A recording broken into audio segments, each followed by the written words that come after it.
My call to the students is take charge, take responsibility, and always see what is my plan A, what is my plan B, what is my plan C. And one additional suggestion, what I am telling is make all these plans complementary to each other. Your plan B should be supporting to your plan A. Your Yeah. plan C should be supporting to plan B and plan A. So you create a circle of options. Circle of options that if I jump onto sky, I will land somewhere in the stars. This is a beautiful platform on the global TV today to be on the forum. And also, my request is to all professionals who have, let's say, retired, semi-retirement, they've got a lot of time on their hands, whether it's a lawyer or a doctor or a surgeon or an old principal of a school, college, etc., to come forward, be on the forum, and let's all get together and help these youngsters to find their way and not get diverted or corrupt their mind into anything else, but into really solidified and get into the process and help the society and the country at large.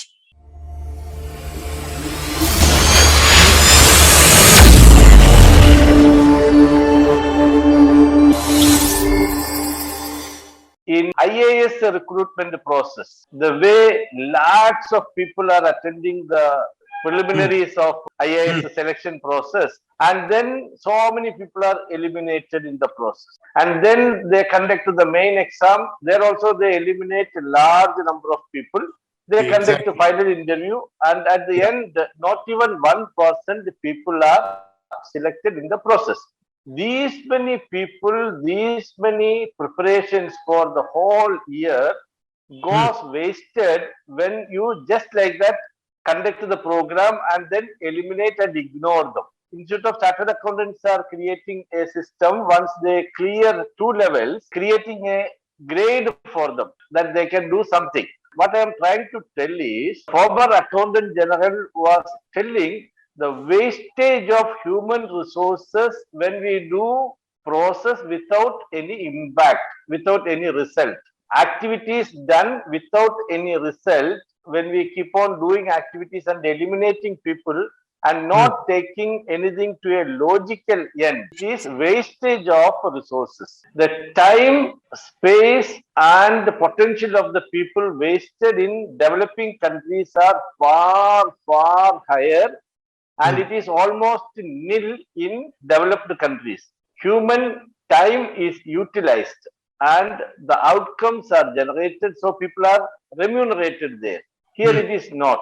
So my point to you is, we are creating media forums to bring people into smaller groups and to put them into creative activities to train them to become good communicators and successful people in their career, along with doing something good for the society. Okay. When youngsters are mentored by experts, what will happen to them? This is my question to you. When youngsters are properly mentored by experts, professionals, experienced people, academicians like you, what will happen to them? This is my question. Now, this, what you pointed out just now, it has been an issue for a very long time and hardly anybody has noticed it or addressed it.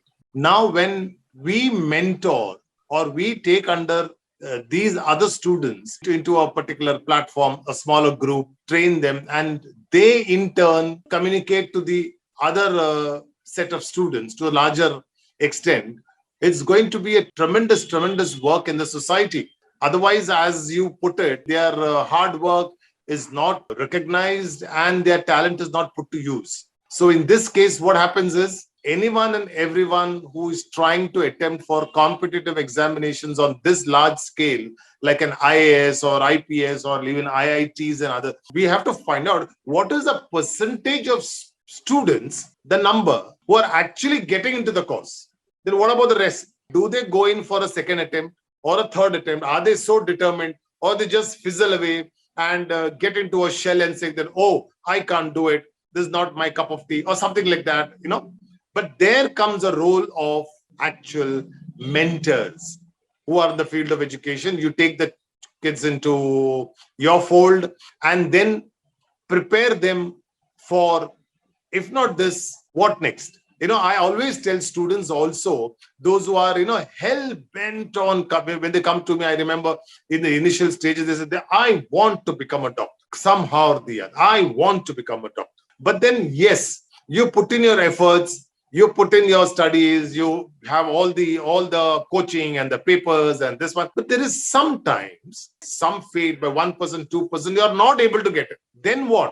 My point is, that's plan A. What's your plan B? In life, you have to be prepared for a plan B also. If plan A, you are not able to reach that plan A, that doesn't mean that you're going to be in a state of depression and you are going to, throughout your life, you're going to say, oh, I didn't get that. I didn't get that. No, plan B, what? So I think this is a very important point where I think none of them have thought of it or addressed it. And I think it will go a long way.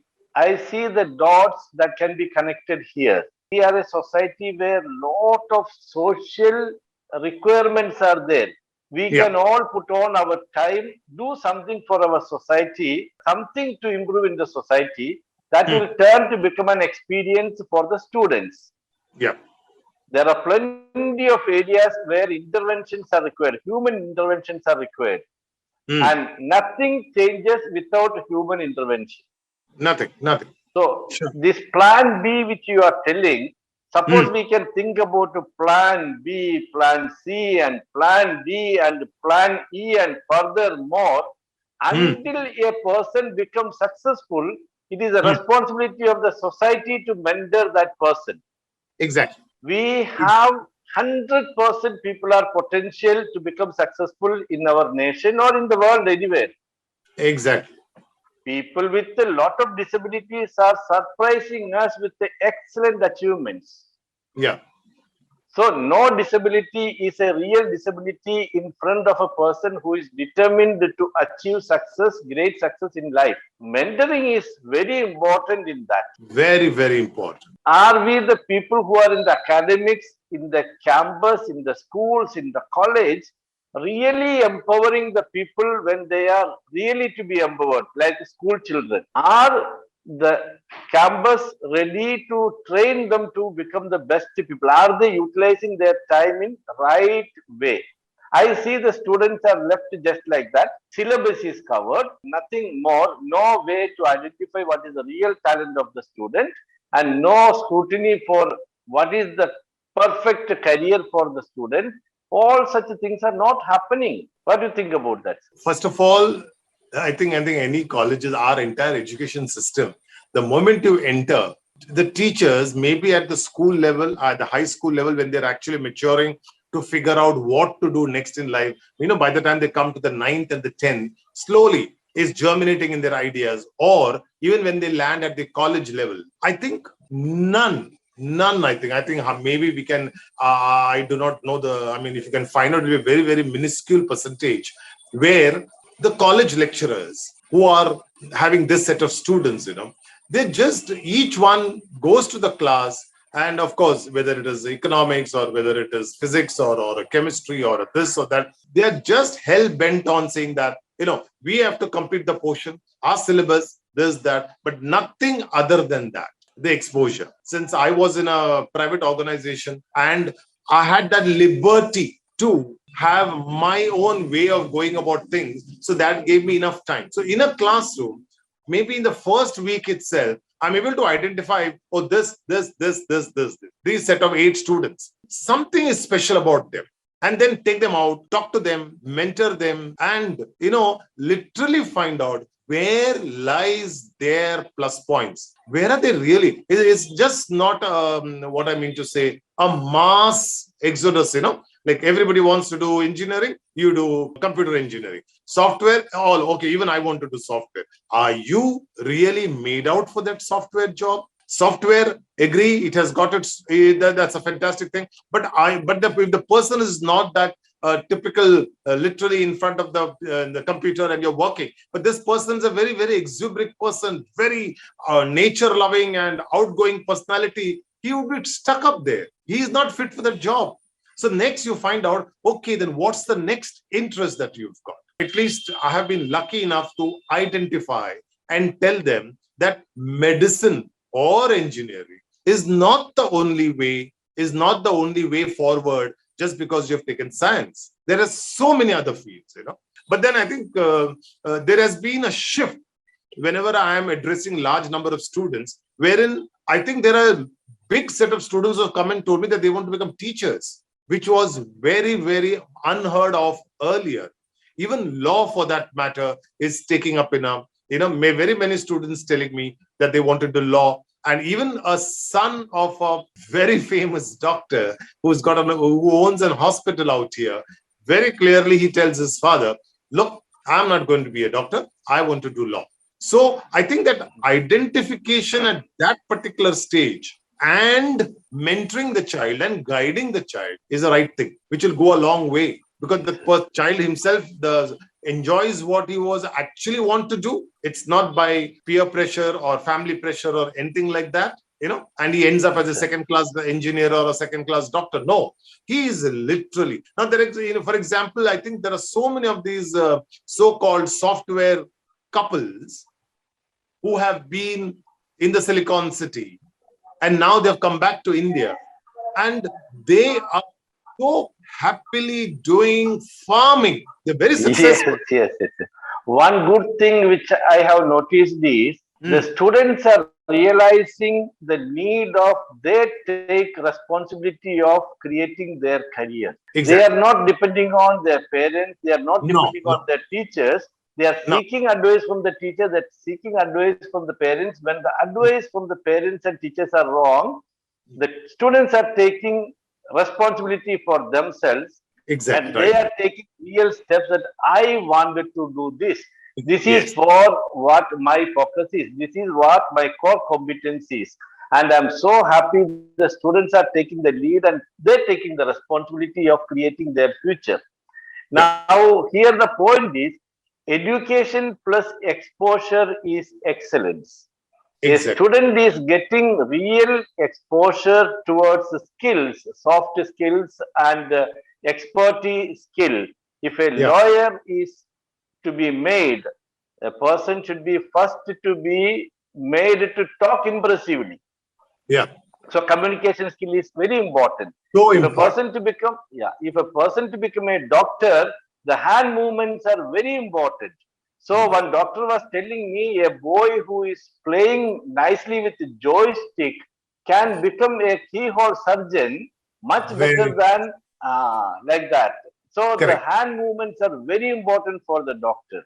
Like that, the real skills which are important if they focus from the younger days, childhood itself, and if we identify the child from the very, very younger days, even when the child is in the womb, if we can able to understand and train the movements, the emotions of the mother, the way the parents behave, everything reflects in the success of the students. My call to the students is take charge, take responsibility, and always see what is my plan A, what is my plan B, what is my plan C. And one additional suggestion, what I am telling is, make all these plans complementary to each other. Your plan B should be supporting to your plan A. Your plan C should be supporting to plan B and plan A. So you create a circle of options. That if I jump onto sky, I will land somewhere in the stars. Make sure that what are my core competence, where I should focus, where I should land, what is the lowest minimum I should achieve, and the sky is not my limit. I can go beyond that. So I call the youngsters to come forward. I call elders to come forward to mentor the youngsters. There is nothing challenging and rewarding like mentoring a youngster. When you see somebody saying, sir, for your example, when somebody telling you that because of you, I have become successful in my life, what kind of joy that is. Such a blissful moment, sir. That's a tremendous amount of, I always tell them, that's the greatest Guru Dakshina. Yes, sir. I know of a student who was hell-bent on wanting to do medicine, and he just missed it, and then he didn't want to get into dental, you know. But then at that particular moment of time, I still remember guiding him, you know, because he had one old connection with some family members who were into surgical instruments, but that was fading away. So this man, I said, you can become an entrepreneur. Today, he is such a successful entrepreneur, a businessman and entrepreneur in Mumbai. And he's also, as you said, plan A, his plan B is connected to plan A. So he's in constant touch with the hospitals and the doctors. So that may be giving him a high. And then, you know, all these surgical instruments and other things and things like that. Yes. Ultimately, he's successful. Okay. Even though he could not become a doctor. He must have become better than that. Exactly. Yes, sir. There comes the role of a proper mentor. We both together, you and me, we make a call to the youngsters and to the elders.